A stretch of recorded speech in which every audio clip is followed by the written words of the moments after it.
I guess I want to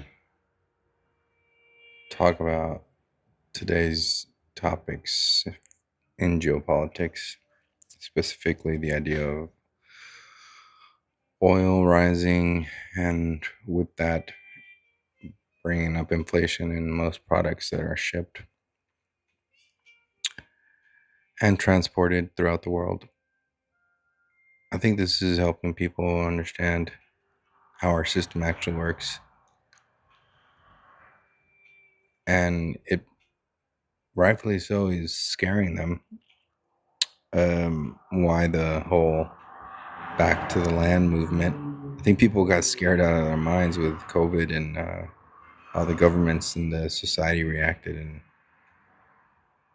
they understood that they weren't living in the freedom they thought they were living in, and that if they truly wanted to live in the freedom they thought they lived in, that it would have to be a self-sustaining, self-organizing um, life outside of the city. Although you can't really remove yourself from the government's grasp, that's okay because we don't want just lawlessness out within our territory boundary. As a citizen, you don't have the freedom to be ignored. Um, you are, again, still a citizen. That comes with responsibilities and a loss of some vital freedoms that would be given in a natural state, but within a formed civil country. Um, some of those natural freedoms get removed when the time arises.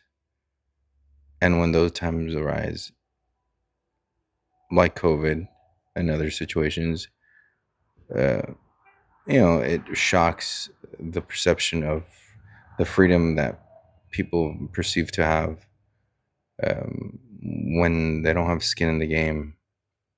But the second that it gets tested and they have to be self sustaining and put skin in the game, then they realize the cost of that, um, even the form of freedom that they have, that is not complete, but that is still appreciated in times of peace. Um, how hard even that is to achieve. Um,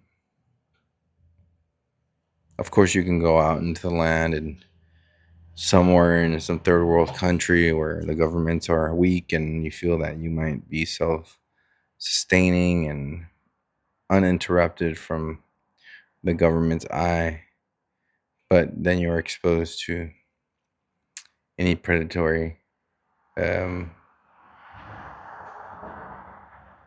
groups or individuals uh, that take advantage of isolated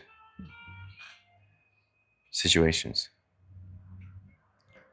So, yeah, in reality, we all have to work together. We have to remember that we're a civilized country, and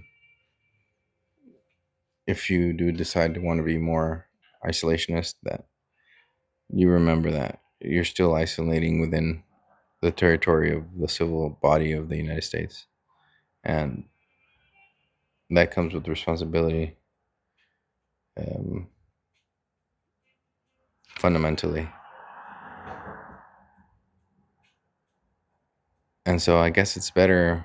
The cities are an evolution of the citizenry working together, but instead of going back to the land and isolating in groups, it might be better to reformat the current city